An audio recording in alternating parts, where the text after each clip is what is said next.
5장 1절부터 우리 18절까지 자신의 범죄 때문에 기쁨이 사라진 성읍 그리고 백성들의 비참한 모습을 솔직하게 아뢰고 있는 그런 모습인데요. 11절 어제 말씀에 이어서 그들이 지금 어떤 어려움을 당하고 있는지를 묘사하고 있죠. 대적들이 시온에서 부녀들을, 유다 각 성읍에서 처녀들을 욕보이고 있다라고 이야기하고 있습니다. 지도자들은 또 그들의 손에 매달리고 장로들의 얼굴도 존경을 받지 못합니다. 청년들은 노예처럼 맷돌을 쥐고 있고 아이들이 나무를 지다가 엎드러지고 있는 이런 형편이죠. 늘 성문에서 마을의 이야기를 만들어내던 노인들은 다시는 마을에서 의논할 수도 없는 그런 처지에 내려앉게 되고, 늘 사실은 희망을 노래하던 청년들의 입에서는 다시 노래 소리를 듣지 못하는 이런 모습이 된 것이죠. 하나님이 없는 예루살렘, 더 이상 평화의 도성이 아니죠. 하나님의 영광이 떠난 성, 진짜 강도의 구렬로 바뀌었습니다. 거룩한 성에 걸맞은 삶을 버리니까 예루살렘은 샬렘의 도성이 아니라 전쟁의 소용돌이에 휘말리게 됩니다. 그 결과는 나와 있는 것처럼 가장 연약한 사람들이 착취를 당하는 것이죠. 여성들은 성착취, 어린아이들은 노동착취에 시달리고, 그동안 지도력을 행사했던 지도자들은 이제 대적들의 손에 그냥 매달려서 죽는, 장로들은 존경 대신 천대를 받는 이런 모습.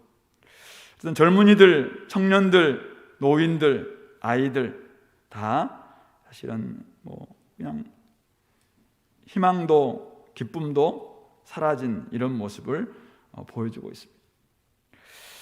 하나님이 다스리지 않는 교회, 하나님이 다스리지 않는 성도의 가정, 하나님이 사라진 성도의 모습, 혹시 우리의 미래를 한번 그려본다면 오늘 바로 여기 예루살렘의 비참함이 그것을 대변해 준다고 생각합니다. 포악한 사람들이, 사탄이, 그리고 우리 삶 가운데서 주님이 아니라 다른 존재가 다스리기 시작하면은 사실은 우리는 그냥 고통 그 자체에 빠질 수밖에 없는 것이죠. 기쁨, 평안 빼앗기고 자유, 공평, 또 희락, 하나님 나라의 가치들 다 사라질 수밖에 없는 것입니다. 결국 세상 사람들의 문제가 아니라 교회의 이야기고 교회의 미래에 관한 이야기입니다. 성령으로 우리가 살지 않으면은, 성령의 우리의 정욕과 욕심을 십자가 못 박지 않으면은 우리도 이렇게 될 수 있다라는 것입니다. 공동체, 모든 지체들이 함께 즐거워하며 함께 기쁨을 누려야 되는데, 우리 주님께서 왕 되시지 않고 주님이 다스리지 않는 그런 공동체나 그런 삶에는 이러한 비참함만이 가득할 수밖에 없다라는 것을 보여주고 있는 그림이죠. 그렇게 된 이유가 무엇입니까? 15절부터 18절에서 이야기하고 있는데, 우리의 마음에는 기쁨이 그치고 춤은 변하여 슬픔이 되고 머리에는 면류관이 떨어지고 마음은 피곤하고 눈들은 어두워지고 시온산은 황폐하고, 그래서 여우가 노는 그런 황폐한 도성이 될 수밖에 없는 이유는 바로 이야기하고 있는 것처럼 16절에서 이야기하고 있어요. 오라 우리의 범죄 때문이다. 선지자는 끊임없이 1장부터 계속 슬픔을 이야기하면서 어려움을 이야기하면서도 이런 모든 것들이 죄악 때문이다라는 것들을 계속 중간중간 이렇게 지적하고 있습니다. 기쁨이 그치고 슬픔이 가득한 이유, 어디에서 찾을 수 있을 것인가? 바로 죄 때문이다라고 이야기하고 있습니다. 존경받던 위치, 지위, 면류관, 땅에 떨어지는 이유가 무엇인가? 여러 가지 이유가 있을 수 있는데 가장 근본적인 문제는 죄 때문이라고 이야기하고 있습니다. 바로 이것 때문에 마음이 피곤합니다. 그러니까 다른 사람들 향한 여유가 사라지는 것이죠. 바로 이것 때문에 눈이 어두워집니다. 그러니까 앞날도 볼 수 없고 오른 길도 볼 수 없는 존재가 되는 것이죠. 시온산, 하나님이 거하시는 시온산이 황폐해서 여우가 노는 그런 쇠락한 도성이 될 수밖에 없는 이유는 무엇인가? 죄 때문이라고 그렇게 이야기하고 있습니다. 결국 죄 때문에 기쁨은 사라지고 죄 때문에 슬픔이 살아납니다. 우리 인생에 왜 이렇게 슬픈 일이 많을까? 왜 우리 인생에 이렇게 비참함과 어려움들이 많을까? 구조적 분석을 또 해보기도 하고 환경적 또 상황적 탓을 우리가 한번 돌려보려고 합니다. 남 탓 좋아하는 많은 사람들, 서로에게 또 남 탓 이렇게 해보기도 합니다. 그러나 성경은 근본적인 이유를 결국 죄 때문이라고 말하고 있습니다. 진짜 변화를 원한다면은 자신에게서 원인을 찾아야 된다라고 이야기하고 있는 것이죠. 우리는 1장부터 쭉 계속해서 이런 어려움들을 끊임없이 너무나 지나치니까 하나님께 항변하기도 합니다. 왜 하나님이 우리에게 이런 일들을 정말 일으키시냐, 왜 이렇게까지 우리를 이렇게 고난을 주시냐고 항변하기도 합니다. 그러나 하나님께만 사실은 탓을 돌린다고 해서 문제가 해결될 수 있는 게 아닙니다. 결국 가장 중요한 문제는 우리의 범죄 때문이라는 것이죠. 우리의 죄 때문에 자신으로부터, 자신 속에서 이 문제의 원인을 찾지 않으면은 사실은 실상을 우리가 하고 놓치게 된다는 말씀이죠. 하나님으로부터 우리가 얼마나 많이 멀어져 있는지를 인정하지 않으면은 죄 때문에 마음이 피곤하고 죄 때문에 눈이 어두워져 있음을 인정하지 않게 되면은 자신의 영적인 실상을 볼 수 없는 것입니다. 죄가 공동체를 황폐하게 만들고 있음에도 불구하고 공동체에 지금 누룩과 같은 죄가 들어와서 공동체가 사실은 여러 가지로 어려움을 겪고 있음에도 불구하고 자꾸만 다른 데서 원인을 찾고 진단하고 해결책을 내본들 그거 가지고는 안 된다는 것입니다. 우리 요한계시록에 나오는 7 교회 가운데서 워낙 잘 아시는 라오디아 교회가 바로 그런 교회입니다. 그들은 주변에 안약 공장도 있었고 또 그들에게는 좋은 비단옷도 가지고 있었고 그들에게는 굉장히 많은 금도 가지고 있어 부자 교회였습니다. 그래서 자기들은 부유하다고 했습니다. 그들은 눈이 아주 밝게 어려움 눈만 나빠지도록 금방 안약을 넣으면 나을 수 있다고 생각을 했습니다. 좋은 옷을 입었기 때문에 비단 옷을 입었기 때문에 그들은 부유하다고 생각했습니다. 그래서 그들은 나는 부자다 이렇게 이야기했습니다. 그러나 주님이 그들을 바라보시는 실상은 무엇이었습니까? 그들은 가련하고 가난하고 헐벗고 눈멀었다라고 그렇게 주님께서 진단하십니다. 그것이 바로 그들의 영적인 실상이었다는 사실이죠. 바로 그것을 모르면은 미지근합니다. 그걸 모르니까 늘 다른 데서 진단을 찾고 다른 데서 해결을 찾으려고 보니까 결국은 근본적인 문제가 해결 안 되니까 하나님이 없는데 자꾸만 겉모습 치장해 본들 눈을 바꿔 본들 그게 보이냐 이거죠. 영안이 없는데 어떻게 앞날이 안 보이고 죄가 안 보이고 옳은 길이 보이지 않는데 어떻게 자기가 살 길로 찾아 나갈 수 있겠습니까? 그러므로 겉멋이 빠지지 않으면 제대로 기도할 수 없습니다. 바빠서 기도하지 못하는 게 아닙니다. 영적인 실상을 몰라서 기도하지 않는 것입니다.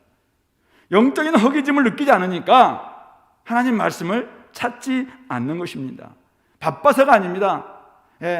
이 땅에 얼마나 많은 홍수와 같은 말씀이 있지만은 우리 영적인 허기짐을 가지고 있지 않으면은 절대 말씀 가운데서 의무적으로 말씀을 읽을 수 있어요. 그러나 그 말씀이 영혼의 양식이 돼서 자신을 채우려고 하는 그런 갈급함이 없는데 어떻게 그것이 우리의 영혼을 살찌게 만들 수 있겠냐 이거죠. 그러므로 우리 가정과 교회와 나라와 우리의 삶에 진짜 하나님의 은혜와 하나님의 다스림이 다시 임하기를 소망한다면 우리의 실상을 인정해야 됩니다. 오라 우리의 범죄 때문입니다. 바로 이 고백이 진짜 있을 때 우리의 삶 속에 희망, 소망, 변화 일어나게 될 줄로 믿습니다. 근본적인 변화를 놔둔 채 우리가 기도를 옛날에 우리 영광을 되찾도록 도와주십시오. 뒤에 옛날처럼 우리를 좀 회복해달라 이런 기도를 드리는데 혹시 우리가 자신의 근본적인 문제가 해결 안 된 가운데서 옛날의 영광, 그 옛날의 회개가 반드시 좋은 게 아니죠. 왜? 온전한 회복이 없는데 옛 영광 구하다가 그냥 사라지고 말 뿐입니다.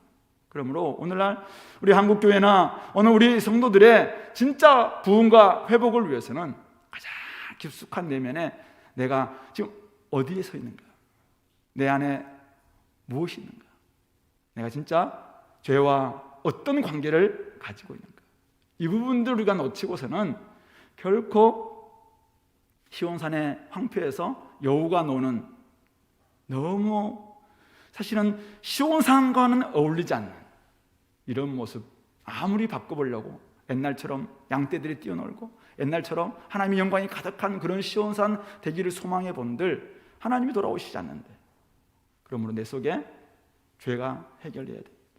그런 의미 속에서 오늘 사실은 이 마지막, 예레미야 이제 마지막이잖아요. 아직도 우리에게는 기회가 있는 것이죠.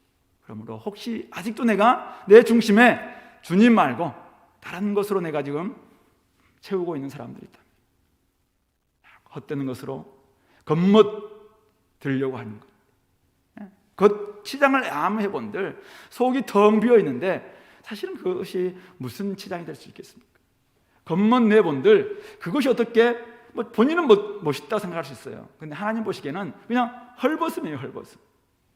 그러므로 우리가 진짜 내 속에 영적인 허기짐이 있을 수 있도록 하나님, 내가 정말 심령이 가난한 사람이 되어서 하나님으로 가득 채울 수 있는, 그래야지 우리가 정말 주님을 구하고 하나님 나라를 구하고 복을 구하고 말씀을 구하고 기도를 하면 제대로 하나님을 구할 수 있을 줄 압니다. 오늘 우리 1절부터 18절까지 나와 있는 이렇게 뭣도 없고 뭣도 없고 다 사라지고만 이런 형편들, 예루살렘의 형편입니다. 근데 그것이 어떻게 해서 이렇게 됐는가? 오라 우리의 범죄 때문입니다.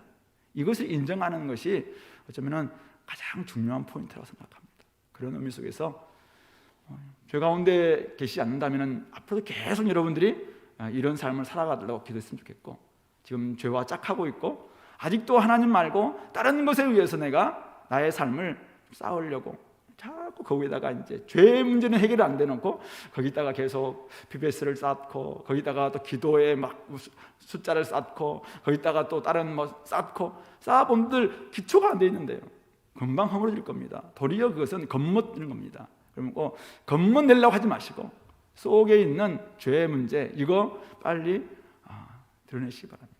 우리는 잘 몰라요. 하나님은 아십니다. 우리가 자꾸 이것을 감추려고 해보면, 그죠?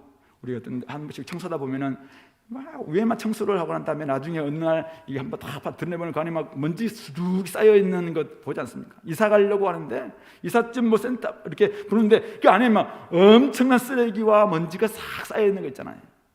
혹시 우리의 영적 상태가 그렇다면은 사실은 고쳐지지 않을 거예요. 계속 왜 재채기가 나오고 왜 이렇게 기침이 나오고 왜 이렇게 집에서 칼칼한가? 그것 때문에 그 문제죠.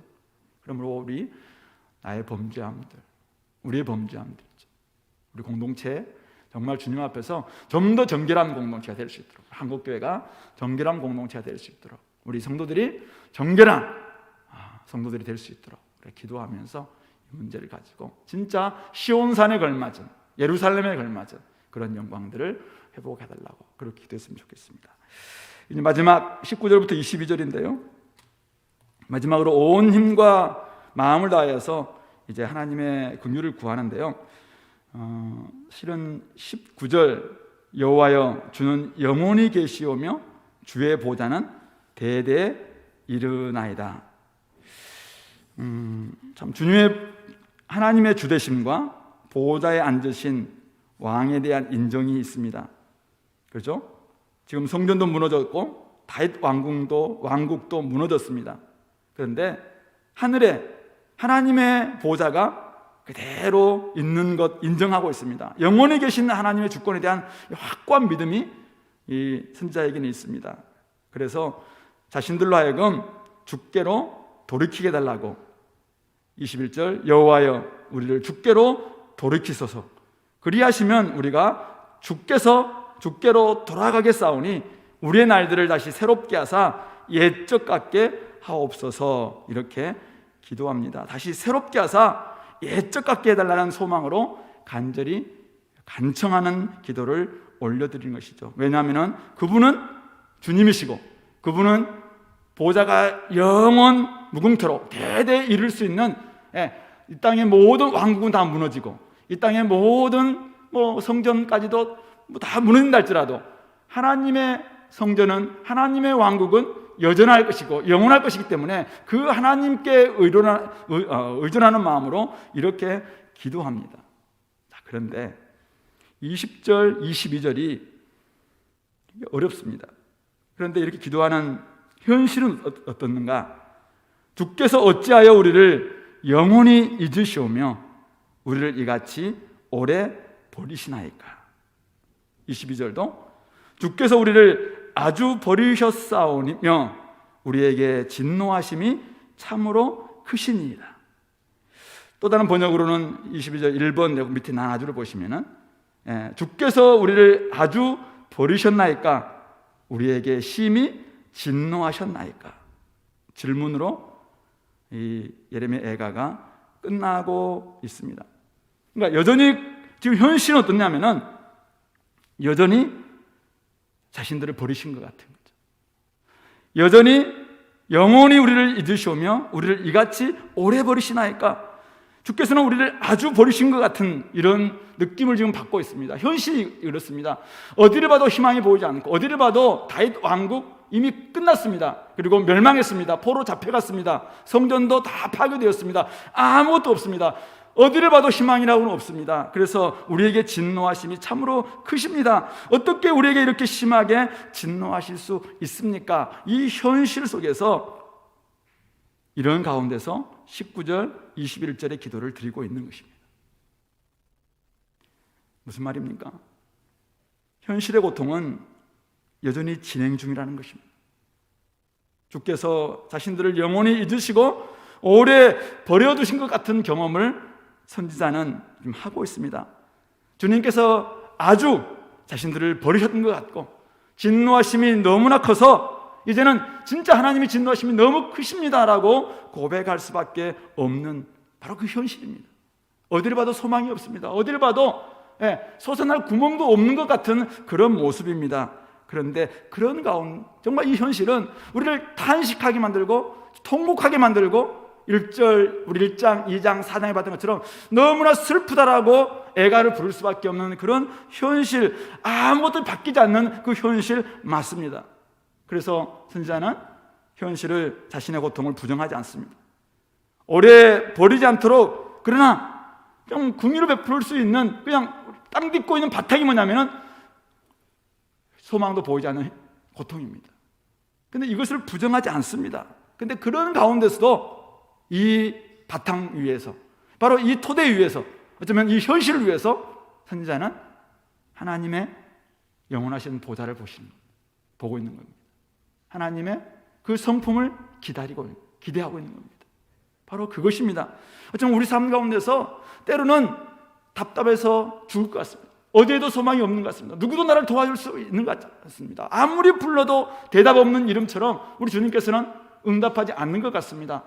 그래서 우리는 죽을 것 같습니다. 아니, 내가 이렇게다가 내가 내 목숨도 내가 어쩔지 모르겠다 할 이런 사실 막바지 같은 그런 상황일 수 있습니다. 그래서 그는 끝내 낙심하는 것이 아니라 그런 상황에서 마지막 절망과 같은 상황 속에서 절규하듯이 하나님께 질문을 합니다.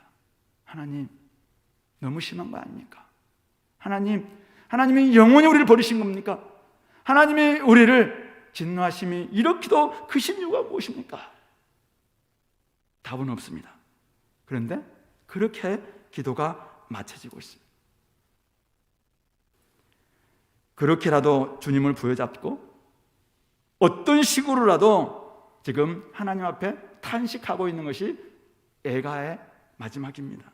바로 그것이 어쩌면 고통은 우리의 죄 때문에 너무나도 끝나지 않는 것 같은 고통입니다. 죄로 인해서 이 예루살렘의 절망은, 예루살렘의 슬픔은 계속 차곡차곡 쌓여져서 더 쌓여져서 켜켜이 쌓여져서 그냥 내 머리끝까지 오르는 것 같습니다. 그래서 소망이 없습니다. 그런데 그런 가운데서도 바로 주님의 보좌가 영원하시고 주님이 우리의 영원히 계신 주님이시기 때문에 그분을 향해서 주께서 우리를 주님께로 돌이켜달라고, 주님의 긍휼을 베풀어 달라고, 우리가 주께로 돌아가기만 하면은 우리의 날들은 다시 새롭게 될 수 있으니까 우리에게 한번 마지막 긍휼을 베풀어 달라고 간청하듯이, 항변하듯이, 질문을 던지듯이, 이 기도인지 아닌지 잘 모를 정도로 그런 모습으로 지금 마지막 올려드리고 있는 모습, 바로 이것이 오늘 선지자가 우리에게 보여주고 있는 소망에 대한 분투의 모습입니다. 애통, 비통, 고통. 우리는 이런 현실 앞에서 주님의 얼굴을 구하지 않으려는 사람들이 있습니다. 주님에 대한 믿음이 있다고 말하면서도 주님이 가져다 주는 고통이 너무나 크다는 이유에서 더 이상 주님을 내가 찾지 않겠다, 내 이상 믿지 않겠다, 이제는 나는 기도하지 않겠다, 이렇게 말하는 사람들이 있습니다. 하지만 진짜 회복과 변화, 새롭게 하심을 경험하려면 어떤 형식이든지 상관하지 않습니다. 그것이 탄식이든지 항변이든지 질문이든지 상관하지 않습니다. 다시 그분이 전능하신 하나님이시고 그분의 보좌는 영원하시고 그분이 온 세상을 통치하시는 분이시고 다 이유를 알 수 없어요. 다 설명되지 않습니다. 여전히 불러도 대답이 없는 것 같은 그런 분이십니다. 그럼에도 불구하고 다시 주님 앞에 서는 것입니다. 주님께 나와서 어떤 식으로든지 주님을 부여잡는 것이죠. 바로 그것이 기도입니다. 그것이 바로 슬픔과 고통과 비탄함이 가득 차 있는 사람의 주님 앞에 서 있는 모습입니다. 그런 기도의 열정이 변화의 열망으로, 그 변화의 열망이 회복에 대한 소망을 이룰 것입니다. 그러므로 혹시 오늘 우리 공동체 가운데, 형제자매들 가운데 마음의 활력을 잃고 어디에서도 지금 내가 이 봄과 같은 막 생동함이 없는 그런 지체들이 있다면 내가 왜 이럴까? 생명력을 잃은 교회가 다시 생명을 얻을 수 있는 길은 무엇일까? 그것은 생명의 근원 대신 하나님께서 계시지 않기 때문이죠. 생명의 근원 되신 하나님이 우리 가운데 계시고 생명의 근원 되신 그분께서 우리 가운데서 생명을 움트기 시작한다면 기간은 문제되지 않습니다. 하나님이 하신다면 얼마든지 하실 수 있죠. 하나님께서 새롭게 하시면 새롭게 될 수 있는 겁니다. 코로나로 말미암아 한국교회에 대한 이야기를 참 많이 했습니다. 왜 한국교회가 이런 모습이 되었을까? 왜 청년들이 떠나고 다음 세대들이 없고 주일학교는 사라지고 왜 많은 사람들로부터 욕듣는 그런 교회가 되었는가? 코로나 때문이 아닙니다. 젊은이들과 청년들이 떠나서 교회가 생기가 없는 게 아닙니다. 교회가 하나님을 박차고 나갔기 때문이죠. 교회가 세상과 짝하고 세상처럼 되었기 때문입니다. 그래서 생명의 근원 되신 하나님, 그분이 우리 가운데서 생명을 역사할 수 있는 그런 땅, 그런 마음, 그것이 준비되지 않았기 때문이죠. 그래서 우리에게 고통이 왔습니다. 그러나 이 고통의 현실 앞에서 우리는 예레미야 예가 5장에서 나오는 선지자처럼 그의 질문인지 항변인지 비탄인지 탄식인지 모를 그 기도를 드려야 합니다. 진짜 주님이 영원하신 우리 주님이시고 그의 보좌가 대대 미칠 수밖에 없고 그리고 그분의 긍휼하심이 우리를 새롭게 하실 것이라는 그런 확신이 있다면 그분 앞에 나오는 겁니다. 다시 주님 앞에 나와서 기도하는 것이죠. 형식은 문제되지 않습니다. 마음껏 주님 앞에 울부짖든지 아니면은 그냥 그분만의 얼굴만을 구하든지 아니면은 온갖 질문들을 던지든지 상관하지 않습니다. 그럴 때 하나님께서는 우리 삶 가운데서 생명을 움트기 시작할 겁니다. 겨울이 그렇게 춥고 힘들었지만은 봄이 오니 곳곳에 새들이 노래하는 아름다운 꽃들이 활짝 피는 그런 계절로 바뀌지 않습니까? 하나님이 돌아오시면은 사실은 꽃피고 새 울고 기쁨 회복되는 것 금방일 겁니다. 바로 그날을 우리가 소망하는 기도를 우리는 드려야 합니다. 바로 이 기도가 사실은 70년이 기다립니다. 70년 후에 하나님께서는 남은 자를 통해서 다시 이스라엘로 예루살렘으로 돌아오는 그 놀라운 대열을 만들고, 이사야 40장에서 이야기하고 있는 광야에서 이제 소리하는 길을 예배하는 자들이 있고, 그러면서 점점 돌아오는 놀라운 소망들이 이루어지기 시작하지 않습니다. 우리의 기도는 하나님의 때에 하나님께 이루실 겁니다. 그러나 우리가 진짜 우리 주님을 우리의 주님으로 믿고 있다면, 주님의 보좌가 영원한 사실을 우리가 진짜 믿고 있다면, 이 땅의 모든 것이 무너지고 이 땅에 우리의 삶도 다 무너지고 다 무너진다 할지라도 결코 진동하시지 않을 하나님 나라를 우리가 진짜 소망하고 있다면, 다시 한번 우리는 주님 앞에 나와서 그분의 이름을 부르며 기도할 수 있는 우리 공동체 될 수 있기를 소망해 봅니다. 같이 한번 기도합시다. 오늘 좀 말씀을 기억하시면서, 하나님 아버지, 우리도 지금 삶의 현실이 조금 고통과 어려움이 있다 할지라도 다시 한번 우리의 모든 죄들을 솔직히 고백하고 이제는 하나님 앞에 마음껏 부르짖는 저희들이 되게 해달라고 기도했으면 좋겠고, 이번 고난 주간이 끝나면은 바로 부활절 아침이 찾아오는 것처럼 우리의 삶 속에서도 주님께서 예비하신 그 소망의 또 생명의 그날이 있다는 사실을 깨닫고, 이 나그네 길 우리가 고통 가운데 있으면서도 끊임없이 주님과 함께 교제하고 주님께 마음껏 기도할 수 있는 우리의 신앙 달라고, 회복시켜 달라고 같이 한번 기도하겠습니다.